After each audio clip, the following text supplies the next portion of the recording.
Assalamualaikum warahmatullahi wabarakatuh. Perkenalkan, nama saya Santia Aulia Roem Gustiawan dari jurusan Akuntansi Politeknik Bisnis Digital Praktisi. Di sini saya akan menjelaskan tentang lingkungan bisnis digital.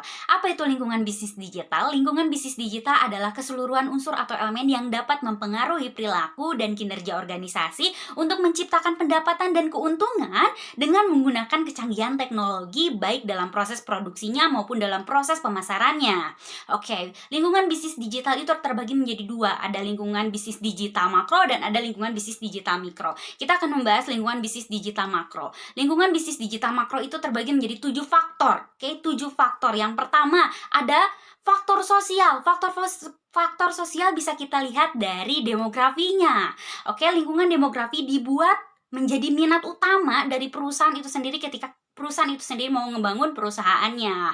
Karena lingkungan demografi mencakup masyarakat dan masyarakat itu bisa membuat pasarnya sendiri, maka perusahaan bisa dengan mudahnya menjual produknya. Oke, yang kedua ada faktor hukum. Faktor hukum itu biasa mencakup untuk ketika kita membuat label atau ketika kita membuat suatu produk brand, ada perlindungan mereknya seperti itu. Terus ada faktor ekonomi. Faktor ekonomi itu biasanya mencakup suatu negaranya nih. Oke, suatu negaranya tuh pertumbuhan ekonominya baik atau enggak, berkembang atau enggak, lalu tingkat inflasinya kayak gimana, suku bunganya kayak gimana, kebijakan moneter fiskalnya seperti apa, nilai tukar mata asingnya seperti apa, itu bisa dilihat dari faktor ekonominya gitu.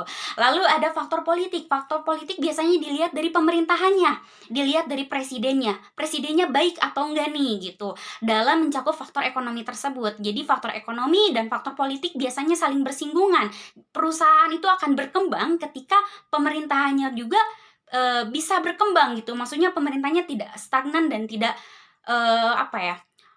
tidak diam di tempat gitu pada perusahaan tersebut. Banyak kebijakan yang dibuat oleh pemerintahan agar perusahaannya dapat berkembang dengan baik gitu. Terus ada faktor teknologi. Faktor teknologi biasanya dari perusahaannya tuh harus baik teknologinya maupun dari si konsumennya itu sendiri sama-sama punya teknologi yang baik sehingga akan bertemu di titik digitalisasi yang baik gitu. Terus ada faktor budaya. Faktor budaya biasanya lebih ke arah habit.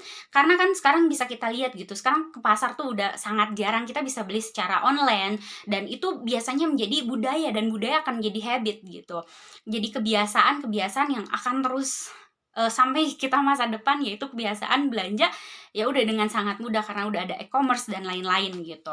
Terus ada faktor perilaku konsumen. Itu biasanya faktornya dari perusahaan terhadap konsumen atau pembeli tersebut. Oke, yang kedua ada lingkungan bisnis digital mikro. Lingkungan bisnis digital mikro itu ada perusahaan. Biasanya manajemen perusahaannya seperti apa? Ada pemasok nih. Kalau pemasok tuh biasanya gimana sih gitu? Hubungan antara si perusahaan dengan pemasok produksi tersebut. Lalu ada dengan pelanggan. Bagaimana perusahaan dengan pelanggannya? Baik atau tidak komunikasinya. Terus lalu ada dengan pesaing nih. Perusahaan harus bisa ngelihat nih pesaingnya kayak apa. Kita ruang lingkup pesaing dan kita tuh kayak gimana, kayak gitu.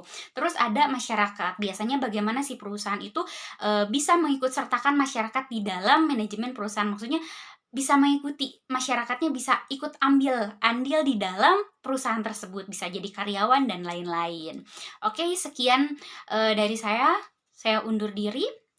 Wassalamualaikum warahmatullahi wabarakatuh. Terima kasih.